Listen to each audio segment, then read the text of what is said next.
안녕하세요. 해드림 출판사 이승우입니다. 순천에서 인물 자랑하지 마라 10번째로 순천선비 장병호 작가가 쓴 순천의 인물 100인 중에서 오늘은 임경업 장군에 대해서 이야기를 해드릴까 합니다.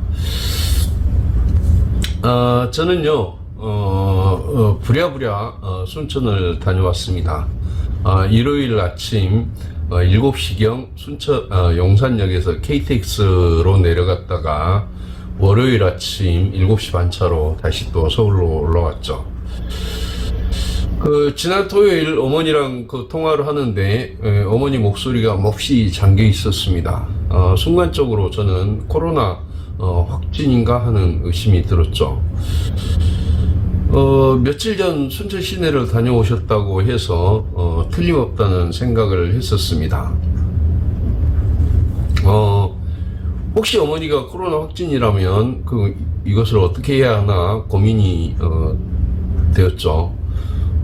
평소 홀로 지내시니까 항상 자가격리 상태나 다름없습니다만 건강하실 때와는 또 다르고 더구나 올해 90세 고령이어서 나쁜 증상이 올지도 모를 일이었습니다. 그래서 저는 아예 일주일 정도 머무를 준비를 하고 시골로 내려갔었죠.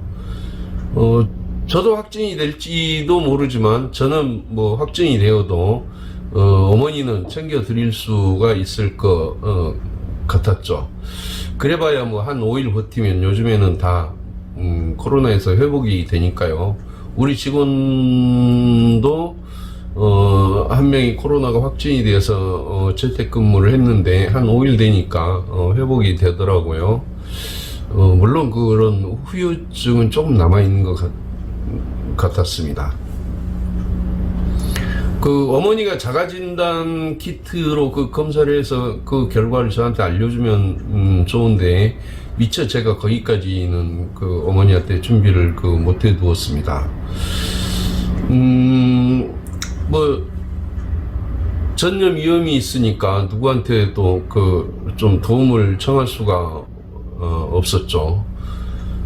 그래서 결국 부랴부랴 내려가는데 집에 도착하니까 어머니는 또 불편한 몸으로 자식 밥상을 준비를 하고 있었습니다. 여전히 목이 잠겨서 제대로 말도 못하면서 말이죠. 가자마자 저는 이제 자가진단 키트를 꺼내서 어머니를 검사를 했죠. 어머니도 내심 불안한 표정이었습니다. 결과가 나오는 한 15분가량, 어머니와 이제 제 사이에는 이제 침묵이 좀 흘렀습니다.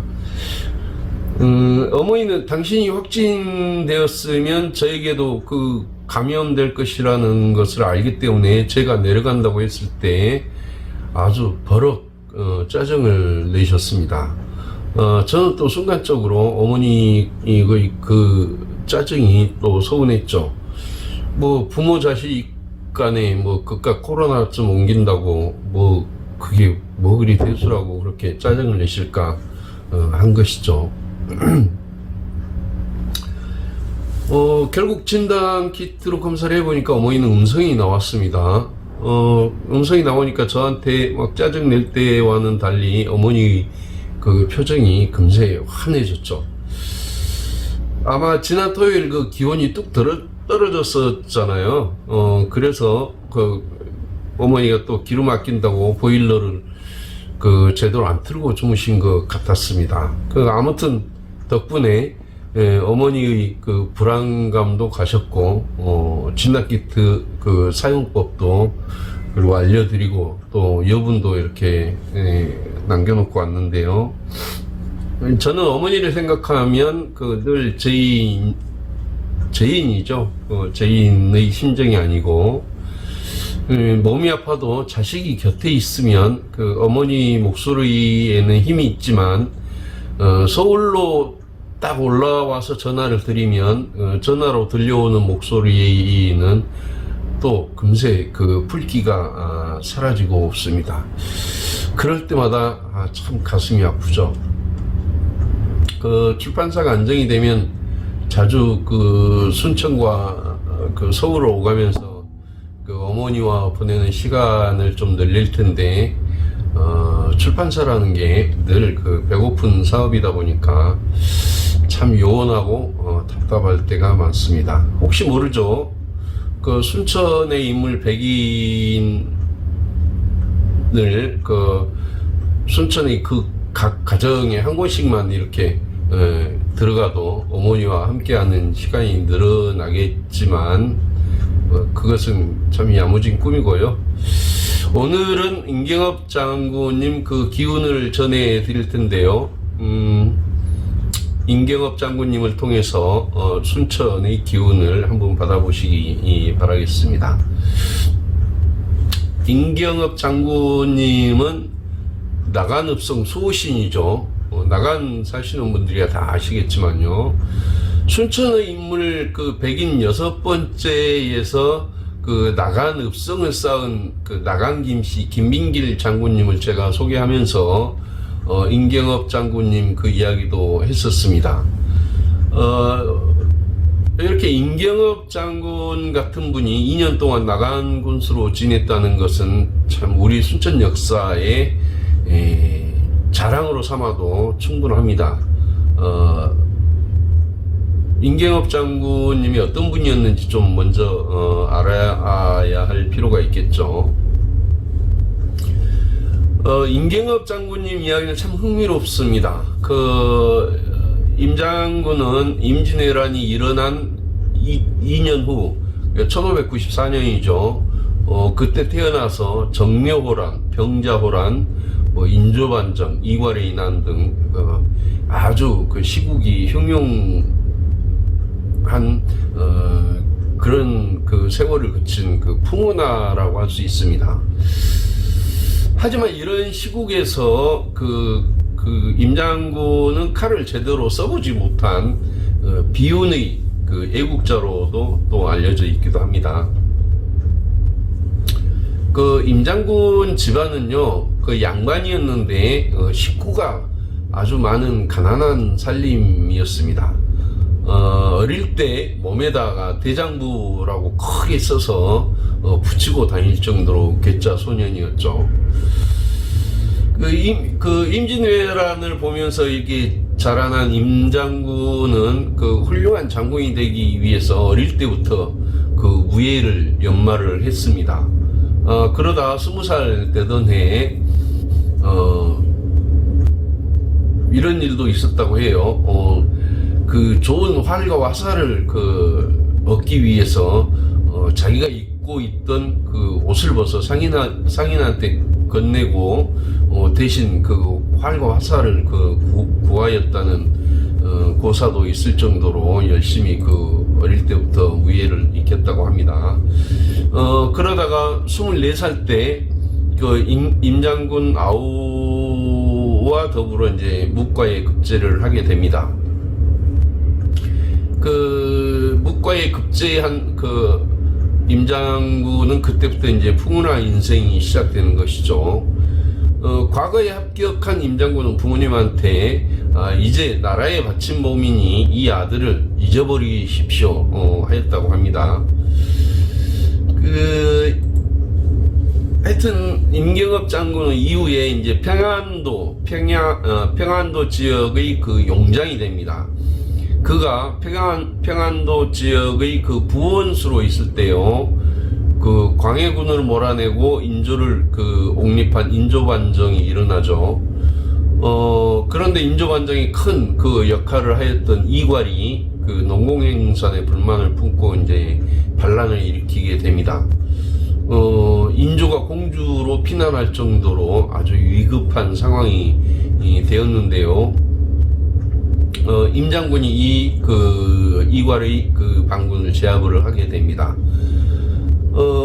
그런데 불행하게도 조선이 이런 또 내란을 겪고 있는 동안 만주족을 중심으로 일어난 후금, 청나라죠.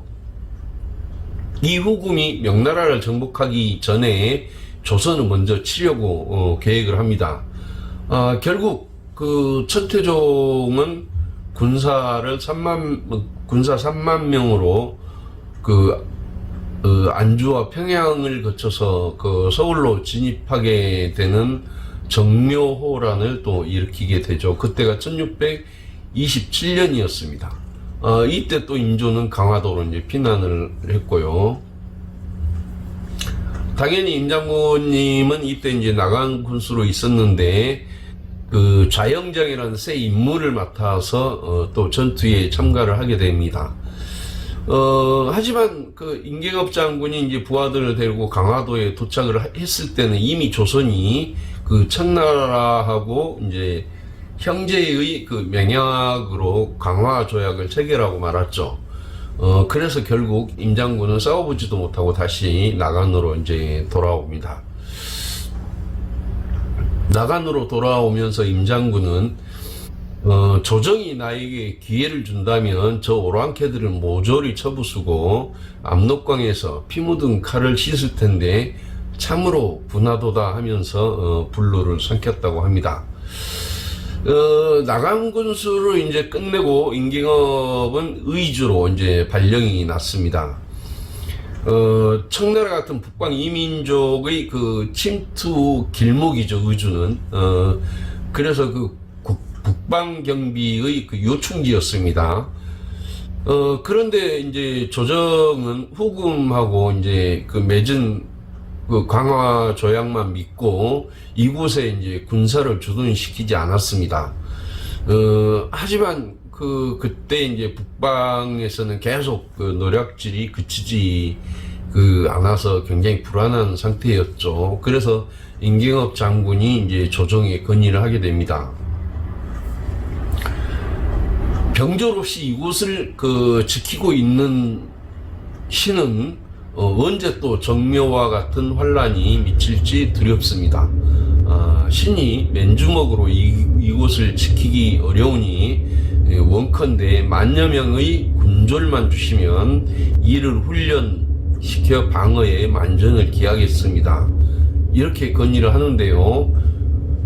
조정에서는 그때 이제 간신 김자점이 있었죠. 이 김자점 등이 강화한 조약 김자점이 장악을 하고 있던 그런 조정은 이런 임장군의 충정 어린 말을 무시하고 맙니다.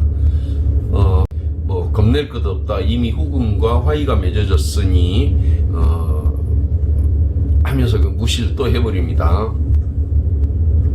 그러다가 끝내 이제 1636년 천태종이 10만이라는 군사를 이끌고 계속 친명 정책을 고수하는 조선을 침입을 하게 됩니다. 이때 임경업의 휘하에는 800명의 병졸이 고작이었습니다. 이것이 이제 병조호란이죠. 정묘호란이 끝난 지 9년 뒤의 일입니다. 청나라도 임경업 장군을 두려워했습니다. 그래서 임경업이 지키는 의주를 피해서 서울로 진입을 하고, 또 인조는 진입 사실만에 삼전도에서 굴욕적인 항복의 예를 이제 올리게 되죠. 무예가 출중한 임경업 장군은 정묘호란 때도 병자호란 때도 제대로 칼을 써보지 못합니다. 임무를 제대로 볼 줄 모르는 조정으로서는 참 불행한 일이었죠. 조선이 결국 병자호란에 패한 후 의주에서 회군하는 청나라 장군 요태 무리를 임경업 장군이 단번에 다 베어버립니다. 그 후에 임경업 장군은 또 회군하는 뒤로 이제 회군하는 청태종하고 만나게 되는데요. 여기서 이런 대화를 이제 청태종하고 나누게 됩니다. 그대가 우리 대장 요태를 죽였는가? 그러니까 임경업 장군이 그렇다. 나는 국가의 은덕을 입은 지 오래다. 국가를 지키는 변방의 신이 우리 땅을 침략하는 것을 보고 가만히 있을 수 있는가? 그러니까 그 천태종이 그러면 왜 우리가 처음 국경을 넘을 때 무찌르지 않았느냐고 물어봅니다. 그러니까 임경업 장군은 왜 무찌르고 싶지 않았겠나? 다만 중과부적으로 싸우다가 죽으면 국가의 은혜를 갚을 길이 없기 때문에 참은 것이다 라고 말을 합니다. 임경업의 이 말을 들은 청태종은 그 임장군의 기계를 높이 평가를 해서 목숨을 이제 살려주었습니다. 임장군은요, 이처럼 죽음이 무서워서가 아니라 좀 더 국가의 은혜를 갚기 위해서는 반드시 살아야 한다는 아주 적극적인 사고방식을 가진 장군이었습니다. 자신은 국가의 은혜를 갚다가 죽어야 한다는 그 신념이 아주 강했죠. 한편으로 병자호란에서 승리한 청나라 군대는 명나라를 치기 위해서 다시 또 조선에게 원군을 요청을 하지요. 이에 임경업 장군이 또 차출이 되어 출전을 했는데요. 미리 명나라에 밀지를 보내서 싸울 의사가 없음을 알리고 대포도 공포만 쏘게 하고 활도 활촉이 없는 그런 화살만 명군 쪽에 이제 쓰게 했습니다. 그런데 이것이 이제 발각이 돼서 청나라에 끌려가는 몸이 되고 말았죠. 또 임경업 장군은 이제 자기가 지금 끌려가 죽어버리면 후일 나라를 위해 더 큰 일을 할 수 없다고 판단을 해서 황해도 금교역에서 예첩 매경하고 또 2명의 종들을 도망치게 하고 자신도 머리를 깎은 후에 회암사인가요? 희암사라는 절로 들어가 이제 숨어버립니다. 임경업을 놓친 청나라 태종은 임경업의 아내를 잡아들여서 임경업의 거처를 묻게 되는데요. 여기서 또 임경업의 아내가 정말 놀라운 모습을 보여줍니다. 뭐라고 하냐면, 우리 주인은 대명의 충신이고 나는 그의 아내다. 어찌 옥중에서 오랑캐의 욕을 보며 남편의 충절을 더럽힐 수 있겠는가? 나는 남편을 따라 지하에서 만나 함께 귀신이 되겠다. 그렇게 말하면서 품고 있던 칼로 자결을 하고 맙니다. 정말로 대단한 부인이었죠. 임경업은 나중에 명나라로 들어가서 청나라와 계속 전쟁을 하게 되는데요. 끝내 명이 패망하고 또 포로가 됩니다. 그런데 이때 조선의 인조는 일찍부터 임경업이 훌륭한 장수임을 깨닫고 청나라에 그를 황국시켜 주도록 요청을 하죠. 그런데 조정의 간신 김자점 일당이 임경업이 이를 놔두면 새로운 세력으로 부상을 해서 자기들 위치가 무너질 것이 두려워서 임경업이 귀국하자마자 치조를 시작을 합니다. 그리고 이튿날 임경업은 혹독한 매질로 숨을 거두고 말죠. 그때가 그의 나이 53세였고요. 죽은 후에 고향인 충주의 달천에 묻히게 됩니다.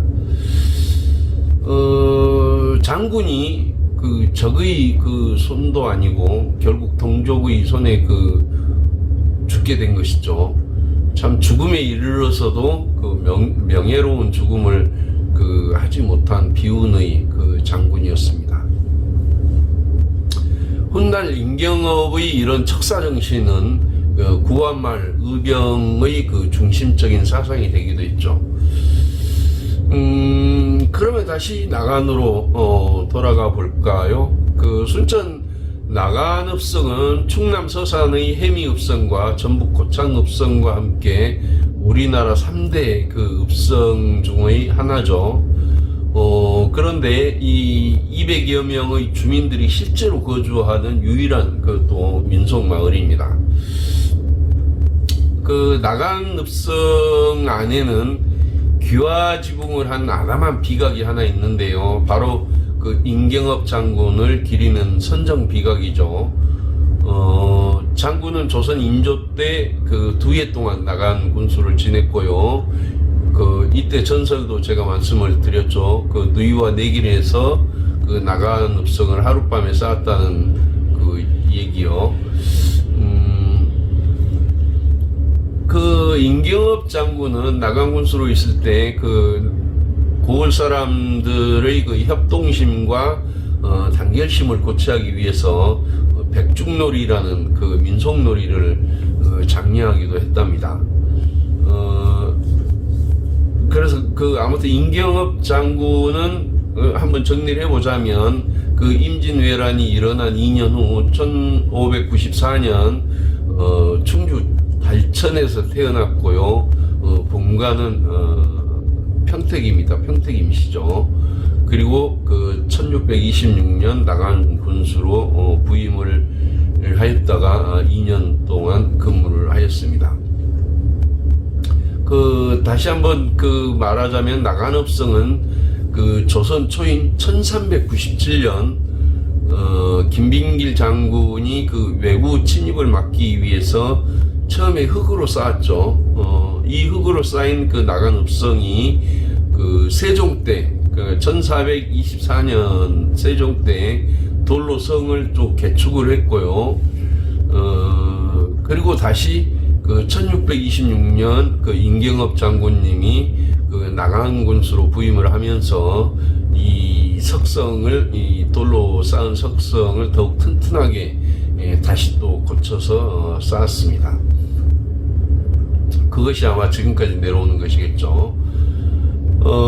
임경업 장군의 비각 안에는 그 선정비가 모셔져 있는데요. 그 거북돌 받침 위에 있는 비석의 전면에는 군수 임공경업 선정비라고 쓰여 있고요. 그 왼쪽에 그 비석을 세운 때를 숭정원년 4월로 기록하고 있습니다. 숭정은 그 명나라 연호로 그 원년은 서기 1628년에 해당되고요. 그러니까 장군이 나간 군수를 마치고 떠난 해였죠. 아까 말한 것처럼 나간 마을에선 정월 대보름에 임경업 장군 비각에서 그 당산제를 올리는데 또 그 정월 대보름에 그런 백중놀이도 계속 그 이어져 왔겠죠. 아무튼 그 임경업 장군은 그 나간 사람들에게 그 수호신으로 추앙을 받고 있습니다. 이런 역사적 인물의 그 발자취가 남아있다는 것은 그 나간의 자부심이기도 하고 또 우리 순천의 자부심이기도 하죠. 그런 거 보면 나간은 역사적으로 참 특별한 곳인 것 같습니다. 다른 지역과는 좀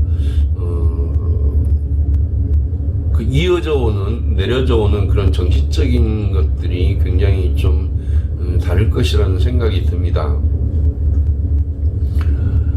그런 아까 말한 거 백중놀이는 그 성내의 그 동내리와 남내리 그리고 서내리 이 세 마을에서 행해지던 그 민속놀이였는데 장군이 그 군수로 왔을 때 장정들의 그런 단결심과 협동심을 기르기 위해 이렇게 장려한 놀이로서 다른 지역에서는 찾아볼 수가 없었다고 합니다. 아주 독특한 행사였다고 해요. 그러다가 1945년 강복 무렵에 이 백중놀이가 중단이 되었다고 합니다. 김빙길 장군과 임경업 장군 그 나간에 가시면 꼭 찾아봐야 되겠죠. 그리고 그 나간에 계신 분들의 그 자부심, 이 두 장군은 꼭 우리 순천 사람들 한 번쯤은 확인을 하고 또 인식을 해둘 필요가 있다는 생각입니다. 오늘은 여기까지 하고요. 다음 시간부터는 조금 순천의 인물 100인 중에서 이름이 좀 널리 알려져 있는 분들을 먼저 소개를 해드릴까 합니다. 그럼 오늘은 여기서 마치겠습니다. 고맙습니다.